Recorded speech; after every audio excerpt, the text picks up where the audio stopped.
Clark Reid back with you with today's tech headlines. We'd love it if you'd give us a like if you enjoy or find these reports useful. Tickle that like button, and you can also subscribe so you know when each new report is up and ready for you to read or view.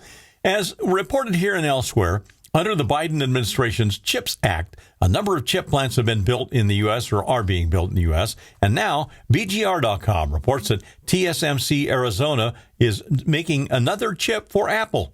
Last year, they started building the A16 Bionic chips, and now they're producing the S9 chips for the Apple Watch Series 9 and Apple Watch Ultra 2.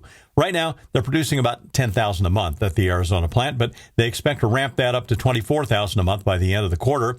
The two chips being made at the TSMC Arizona plant are 4 nanometer, but they plan to bring the later 3 nanometer tech to the facility, which would enable them to build the A17 Pro, the A18 family, and the M3 and M4, and eventually the Apple M5 chip. The CHIPS Act provided subsidies. As of right now, it's costing about 50% more to make them here than in Taiwan until they can produce enough volume to be competitive. As Joe Biden might say, this is a big effing deal. The Department of Justice has sued 6 of the biggest U.S. landlords over algorithmic pricing schemes that harmed renters, unquote. According to ArsTechnica.com, one landlord, Cortland Management, has agreed to a settlement that requires it to cooperate with the government, stop using its competitors' sensitive data to set rents, and stop using the same algorithm as its competitors without a corporate monitor. The other defendants are Graystar, LiveCore, Camden, Cushman, and Willowbridge. The DOJ had previously sued RealPage, the software maker accused of helping the landlords to collectively set prices by giving them access to competitors' non-public pricing and occupancy information. The original version of the lawsuit described actions by the landlords but didn't name any of the defendants.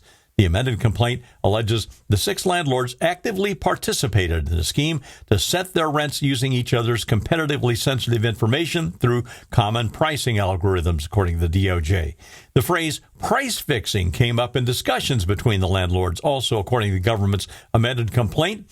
It'll be interesting to see if the change of administration in a few days causes the DOJ to back off of this. But even at that, the suit's been joined by the Attorneys General of California, Colorado, Connecticut, Illinois, Massachusetts, Minnesota, North Carolina, Oregon, Tennessee, and Washington.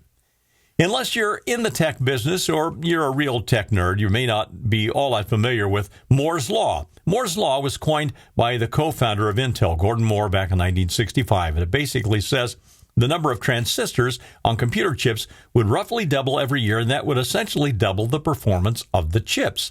This prediction's mostly panned out and created rapid advancements in capability and plummeting costs for decades. And now TechCrunch.com says Nvidia CEO Jensen Huang claims performance of his company's AI chips is growing faster than the historical rate set by Moore's Law.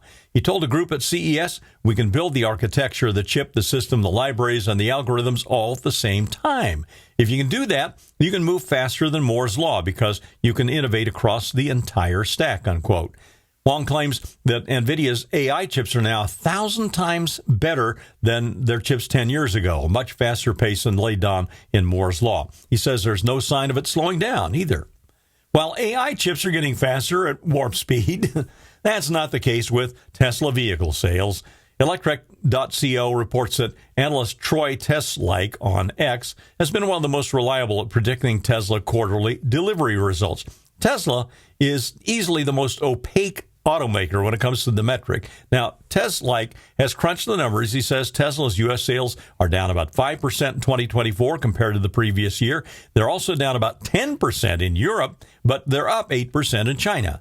The drop in the U.S. is tough because Tesla's worked at goosing sales with discounts and incentives, including price cuts and subsidized financing. Although adding the Cybertruck to the line picked up about 30,000 more deliveries, the car maker was still down about 34,000 units in 2024. Electrek also noted it might be time for Tesla to start to consider that Elon Musk's antics are badly hurting sales in the U.S. I'm Clark Reid, and you're Technified for now.